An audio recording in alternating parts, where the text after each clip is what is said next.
And there's a quilt, and there's a quilt, and there's a quilt, and there's a quilt.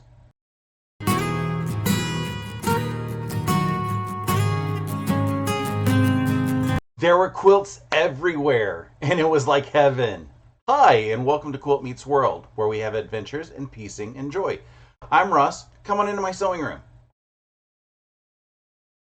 What a week it has been. Monday, I woke up exhausted. How do I know I was exhausted? Well, I turned on my shower like I normally do before I, shower. And I ran to grab my towel and washcloth out of the closet because that way it gives the water a second to warm up. I get into the shower and I'm like, this is a little warm to what I'm accustomed to because, I normally have that exact temperature point in the shower. And, if you're off by like a little millimeter or two, that can be quite a bit of a difference. So, because I felt like it was a little hot, I went and I shifted the temperature just a little bit. After a minute, I'm like, it's still warmer than I wanted. So I shifted a little more. After a couple minutes, I'm like, wow, this is exceptionally hot. What the heck is going on? It was at that point I realized what I was doing. I was shifting the temperature knob in the wrong direction. I wasn't awake enough to register the directions, and I was pushing it to the hotter side, not to the colder side. So I was on the verge of scalding myself, which I don't think would have been a good thing to do this week. On Wednesday, when I was at lunch, I happened to pop onto the Book of Faces and saw a news article. Apparently, a vehicle had crashed into the front of the Cobb County Civic Center where the vendors were setting up for the quilt show. Yeah, I was like, what the heck? What the heck? Nobody was hurt, thankfully. The people responded and everything as appropriate. They had some structural engineers out and determined that it was still safe to continue the show. There was a pylon by the entrance that apparently is what stopped the vehicle from landing down in the middle of the quilts. According to one of the articles, it was a wrong pedal issue or something like that. I don't know the full details, but it was an accident, and I really hope that there was enough insurance involved so that quilt budgets aren't impacted. I will throw a link to a couple of the articles in the description below if you want to see some of the carnage. It it everything was fine. It did affect a little bit of the award ceremony in the evening, which I attended because they had plywooded up the hole in the window and or hole in the front, and it had been open for most of the day. It was hot up there, but still attended the award ceremony. It was a great ceremony. There was a bunch of incredible quilts that won ribbons, and like I'm hats off to all that creativity. I do have a couple hot takes about that award ceremony and everything, but I'm going to share that in a separate video when I talk about my entire experience with the quilt show. After the awards, we were allowed to go in and look at the quilt with a preview session. There's, again, even among the stuff that won ribbons, there was stuff outside of the ribbons that was just incredible and gorgeous. I was in awe at what everybody decided to put out there for display. On Saturday, again, after my live, I went back to the show so I can finish getting more pictures to share with you guys. And I also wanted to see what the vendors had, even though I said, I wasn't going to buy anything. I was chatting up with, the local shop owners and people who weren't as local, and I did buy a few things. Oh, well, it happens. Saturday evening, we picked up our quilts. How they managed to tear down the show in just barely over an hour, or it could have been just under an hour, I don't know, depending on how long it took to get the last people out. But we were able to start picking up our quilts about 6:15. And if it shut down at 5 like they were supposed to, that's a quick shutdown. So I was very amazed at the efficiency they have. I know it's a lot easier to take things down than put things up because you got to be more meticulous, aligning things up, making sure it's in. Whereas you just pull things out and fold them up to bring them down. But it was still great. I will be putting up a few videos of the quilts over the next handful of days. So take a look at those. I also am going to be opening up, I don't know where I just put it. I had it in my hand a minute ago. There it is. The judges' comments. I haven't opened it yet, and I will be opening it up in a video. I've heard from some people that the judges' comments can make you cry, as if I have feelings. I have a feeling that the worst thing that they're going to tell me is it was an underuse of ombre. After I picked up my quilt, I was craving something really sweet. I had been out all day and sweating and everything because even though they had the air turned on, it was still very hot in there. Probably because there was a giant hole still in the building. So I decided I want one of those frozen drinks from QT. When I got there, I also decided I was like, I kind of want a grilled cheese because I had a late lunch, early dinner, and I don't want my rumbly and my tumbly to start happening on my way to bed. So I was like, if I ate a little bit of a grilled cheese, that'll satisfy me for the rest of the evening. I ordered my sandwich and then I went to pour my drink. While I was pouring, I heard a voice behind me saying, I hate your red shirt. And I'm like, okay, somebody I know is apparently behind me. So I continue pouring my drink as I'm trying to decipher in my head whose voice it is. I couldn't place the voice, so I casually just turned around in one direction and there wasn't anybody over there. So I turned the other direction and there is a QT worker over there who is just slowly getting paler and paler. And she goes, I heard that voice too. They said they hate your red shirt, but there's nobody here. And I'm just looking, I'm like, okay, yeah, I have no idea what's going on. And in my head, I'm going, if the spirits are upon me, there's nothing I can do to change it. So I'm just like, okay, let me just finish pouring my drink. And I head over to get the lid. And that poor QT girl, she was still freaking out. And then all of a sudden, some kid runs through, grabs a speaker he had hidden in the chips area, and beelines to the door giggling. I busted out laughing, realizing what had happened, and I applauded him for his awesome prank. I mean, I just yelled at him. I was like, that was awesome. It was hilarious. It was the best prank I had heard in a long time. Except he shouldn't be insulting my shirts. As for sewing room stuff, yeah, in here it has been very, very quiet. Work was stupid insane with me trying to start working on, excuse me, all of the data validations. This is just like what I had to do a few months ago, only more intense because we got data coming from here, data coming from here, data coming from here, data coming from here. And it's not entire data sets. It's I have to carve out what's coming in and out. So it's a nightmare trying to make sure that all the data is there. I ended up logging a bunch of tickets because this wasn't working, this wasn't working, this wasn't working. And my boss goes, do we really care about that? I'm like, we might because they're mapping it. So we know what the data should be going through the system, but why they're sending it through the system when it shouldn't, I don't know. So maybe the answer is it shouldn't be going through the system. But I mean, yeah, that needs to happen.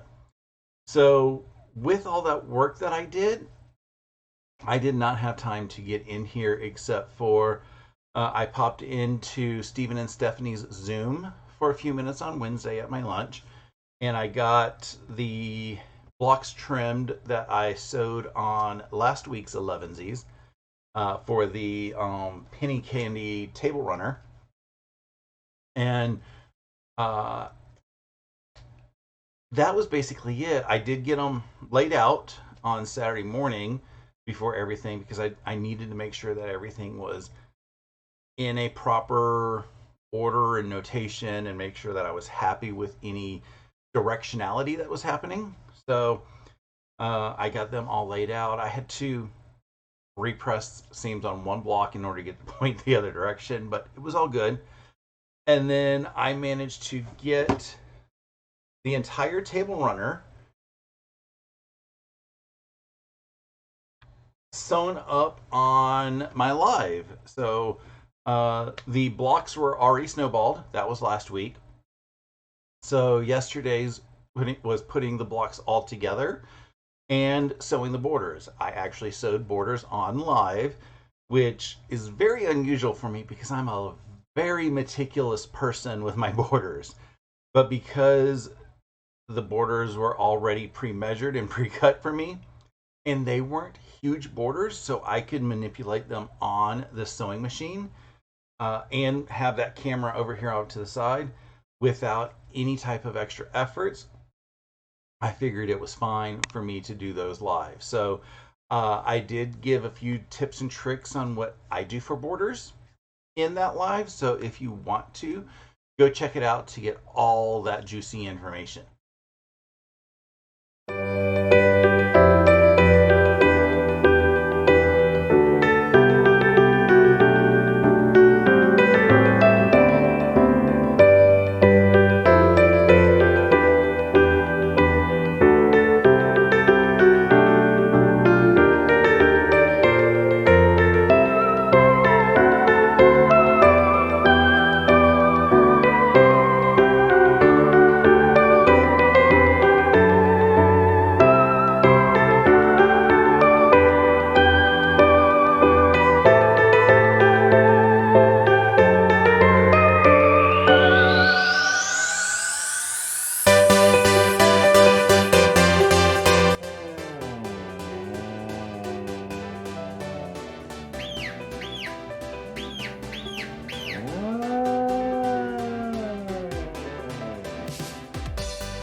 I know I said I wasn't going to buy anything at the quilt show because the shops were supposed to be local shops, but that didn't stop me. Partly because one of the shops that I bought from is in Macon, which is like 90 minutes away, so that's far enough to consider it, not quite local. And the stuff that I did buy from the shops that really are local are things that I hadn't seen before. They didn't really have much left of. And one of the shops, they actually had some stuff sent from like their vendors. Yeah. So like Riley Blake sent some charm packs and layer cakes and stuff for them to sell. specifically at the show, and what they didn't sell, they had to send back. So there were things, like I said, they didn't always have. So the first place that I stopped by that I ended up buying stuff was at the Fabric postcard booth. They were one of the passport sites. They when you came in and got in, they gave you a passport that said if you visit all these places and get them all stamped, then you are entered for a drawing for something. Don't remember what the drawing was for, but I stopped by every place that they wanted. So I got these passports. Yeah, passports. Postcards. The first postcard is this cute little, it's like 101 Dalmatians postcard. Uh, Next one is this Big Bird postcard. And then there's this birthday themed postcard. There was a puppy bone theme postcard. And then finally, I couldn't get out of there without a Tula themed postcard. So I bought those. I don't know who is going to get what postcard and everything, but I will probably find inappropriate things to write on them and just send them to family members. After the postcards, I stopped at the Tiny Stitches booth, which is one of my local shops. They're the shop that I do Saturday Sampler with, and they don't really have an online presence. The only thing that I see online that you can buy is gift cards. So if you have somebody who lives in the area and you want to buy them a gift card, like my sister did for Christmas for me this past year, that's a pretty fun way to do it. But yeah, they don't have their stuff online. They do have a large shop, and if they have what you're looking for, they will ship it to you. So you can buy over the phone, they'll cut it and ship it to you for whatever the costs are.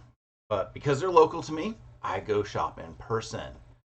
I bought this kit, which is called Besties, and it's like those friendship bracelets with the beads that you like made when you were younger. I didn't make them when I was younger because it wasn't really cool for guys to do that. Apparently, the words on here, they give us a free alphabet, I'm told, in here in order to make whatever you want, say whatever year. I'm probably going to make it just like this because I already know who is going to get that. Afterwards, I ended up going over to Cottontail Quilts, who is the other local shop that I shop at way too much. That was vending there. There's a third shop that I spend way too much money at, but they don't seem to come out and vend at shows for some reason. I don't know. But when I got Cottontails, I had a ball chatting with the owner, Kelly. She is super awesome. Like, I love her to pieces. They were giving out little binding spools. And it was kind of funny because I made the comment that these are binding spools, and one of the other people that was working there, like, that's what they're called. I kept trying to figure out what to call these.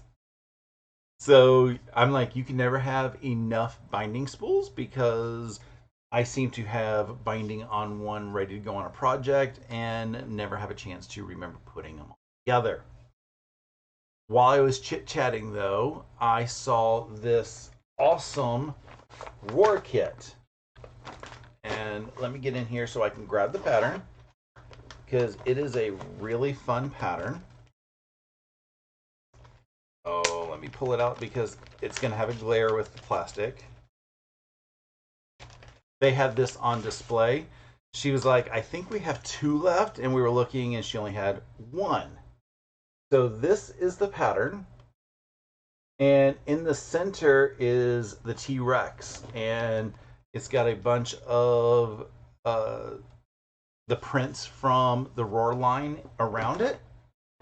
along with some of the solids and everything. So this I thought was really awesome. It looks like it's a Free Spirit pattern, so I don't know whether it's a free pattern from Free Spirit that you can find, or whether it is only available through quilt shops. If it's a free pattern, I will have a link to it down in the description if you are interested in it. I'm almost wondering if the T-Rex is really what I want in the center, because there was a couple other fun dinosaurs in there. I could also see this being done in like the Besties line or any of her other awesome lines with the large prints that you want to focus in the center. So that's why I'm definitely going to share it down there, because you can take this pattern and adapt it to any other lines. Uh, I am also now realizing that there was something at a neighboring booth to them that I was supposed to go look at, but I completely forgot. So I did save a few dollars there, because if they had any more of what I was looking at, what I saw, then I would have spent probably a lot more money than I thought of. The last shop that I did buy anything at was called Magical Stitches. They are down in Macon. It was a very, very tiny booth that they had. It almost felt like they had a couple feet left over after setting up all the booths. And they were like, okay, we'll fit in there. Don't know how they managed to fit that, but I went down there and they had a whole bunch of embroidery stuff. The first pattern that I saw was Roar. This has got a whole bunch of the Roar designs in there, along with apparently 6 designs that are not shown. That's what caught my eye. And then right behind it was the Besties embroidery that has all of the Besties designs. And then, of course, we had Everglow. And, I love that lion. So I'm just like, I can embroider my own lion, even though based on the number of shades that I'm seeing in this, it's going to take, 72 different fabric or thread colors probably. So it would take like 2 days for me to embroider. Flipping through them, I also saw the Moon Garden, which has a bunch of awesome embroidery designs. And then I saw the Tula Imaginary Menagerie 2, which now makes me think there's a Menagerie 1 that has a bunch of designs. So I ended up spending way too much money than I care to share out with that. So it does happen. Like I said, I didn't plan to spend all that money, but I did. And would I do it again? Abso-freaking-lutely, because again, gorgeous stuff. Probably gonna now go out and look to see where that Tula Imaginary Menagerie 1 is. So I think that's gonna be about it for today. You guys are rock stars for listening to me ramble about my weekly shenanigans, especially about the quilt show this week. If you wouldn't mind giving the YouTube algorithm a little bit of love, I would greatly appreciate it, as it helps the channel grow. You can do that by commenting, liking, smacking that subscribe button, or even eating some M&Ms, because, they are awesome and always in my sewing room. If you ring the bell icon next to the subscribe button, you will be notified when I go live on Saturday mornings at 11 a.m. Eastern, and when I upload my weekly vlog, and in this case of this week, when I upload the quilt show videos. I hope you have a wonderful rest of your day and an awesome week. Until next time, stay happy and keep stitching.